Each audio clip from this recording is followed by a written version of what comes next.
माशाअल्लाह ला हौला वला कुव्वता इल्ला बिल्लाहिल अलिय्यिल अज़ीम। अऊज़ु बिल्लाहि मिनश शैतानिर रजीम। बिस्मिल्लाहिर रहमानिर रहीम। अस्सलामु अलैकुम नाज़रीन। या अहमद अलैहिस्सलाम।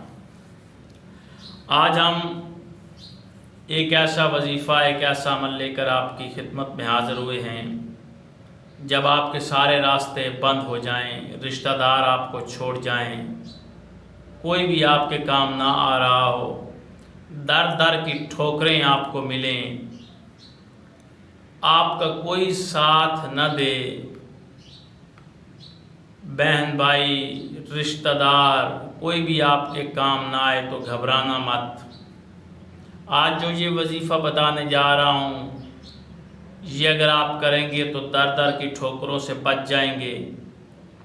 कोई साथ दे न दे, खुद लोग आपको आकर कहेंगे कि हमारे साथ चलें, हमारे साथ मिलकर ये काम करें। ये ऐसा वजीफ़ा बताने आपको आज मैं जा रहा हूँ। इस वजीफ़े से आपको अल्लाह ताला कामयाबी अता फरमाएगा। आपके रास्ते बंद जो हैं वो खुल जाएंगी। जो ठोकरें आपको दर दर से मिल रही हैं वो ख़त्म हो जाएंगी। जो कोई आपका साथ नहीं दे रहा वो खुद ब खुद आपका साथ देने के लिए आएगा और आपके पीछे पीछे होगा, आप उसके आगे आगे होंगे। वो कहेगा आप हमें साथ लेकर चलें, हम आपके साथ जाना चाहते हैं, हम आपके साथ मिलकर करना चाहते हैं ये काम, ये कारोबार।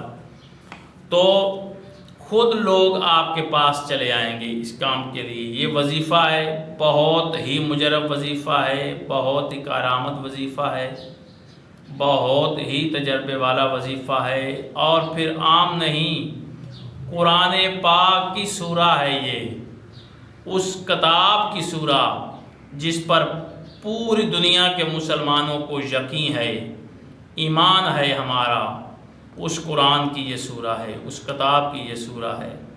इसको आप पढ़ेंगे तो इंशाअल्लाह अल्लाह आपको कामयाबी अता फरमाएगा। करना क्या है कि आपने किसी एक नमाज के बाद सूरत अलम नशरह, 30वें पारे में ये सूरा मौजूद है, सूरह अलम नशरह, ये 21 बार पढ़कर आपने अपने सीने पर फूंक मार लेनी है।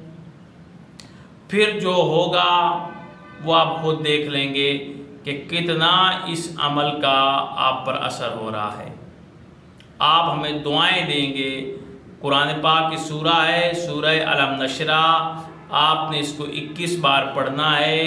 21 बार पढ़कर अपने सीने पर फूंक मार लेनी है और फिर उस काम में मगन हो जाना है। इंशाअल्लाह अल्लाह आपको कामयाबी देगा और आप हमें दुआएं देंगे। अल्लाह आपका और हमारा हामी नासिर हो। खुदा हाफिज़।